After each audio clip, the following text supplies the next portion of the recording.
марттан баштап Түп районунан ушул ысык акваториясына тазалоо иштери башталган.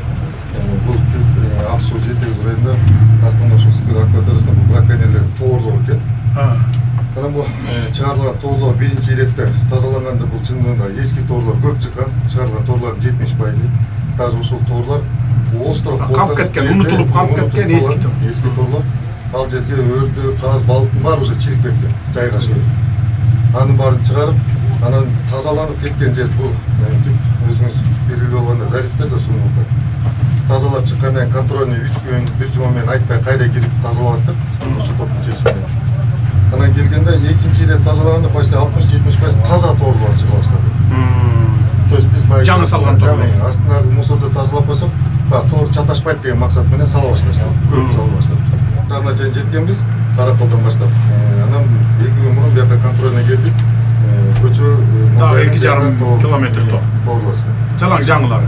Силер ал торлорду эмне кылып атасыңар? Өрттөп атасыңар? Жок, сразу экологияга өткөзүп. Ну зачем өткөрүп? Сразу эле өрттөп салыш керек. Алар кайра сатып аткан турбайбы алар деген жол? Балыкчыларга. Кайчы менен кесебиз. Чыккан торлордун баарын кесип кескилет. Жараксыз кылып кесебиз. Анда жараксыз кылып берсеңер болот анда. Эң өзү торлорду оюучу жер именно ушу жер экен да. Күрмөн туруп түш экен. Себеби энде заливтен заливле болуп кете берет экен. И өзү негизинде бу жерде өзү балыктарга, балыктын түрлөрүнө как инкубатор болуп эсептелет экен да. Анан браконьерлер дагы ошону билип, именно көбүнчө эң астына ушу жака салат экен, ушу заливте кесип экен. Булар баягы буй, суй немелерин коюп аткан болсо, азыр даже буйларын койбой 1 метр ылдый жака суунун алдына коет экен, GPS картага белгилеп коет экен, соткасындачы. Булар кыдырышат, эчтемкени көрүшпөйт. Алардын GPS секторуна келет дагы түндүз кайра чыгарылат экен да. То есть буларга каршы уже дагы жаңы методдорду уже таба баштаптыр. Канча киши иштеп атасыңар постоянно? Марттан бери 2 группа кылып иштейм, 1 жумалык нөмөр менен 5 суучул чыгарам. Андан тышкары судналардын айдоочу капитандары, матрослор чыгат жардамга. Бүгүнкү күндө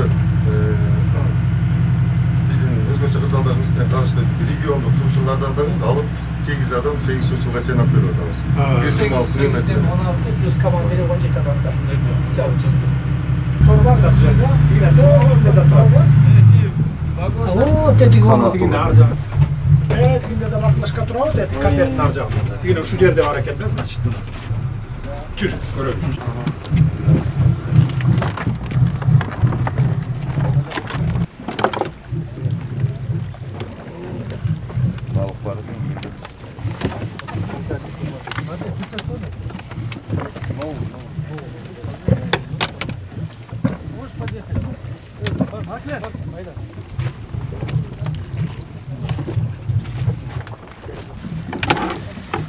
Ana bu eski tollorga толкундагы билет өтөткөндө Кирпич байлап коет экен да.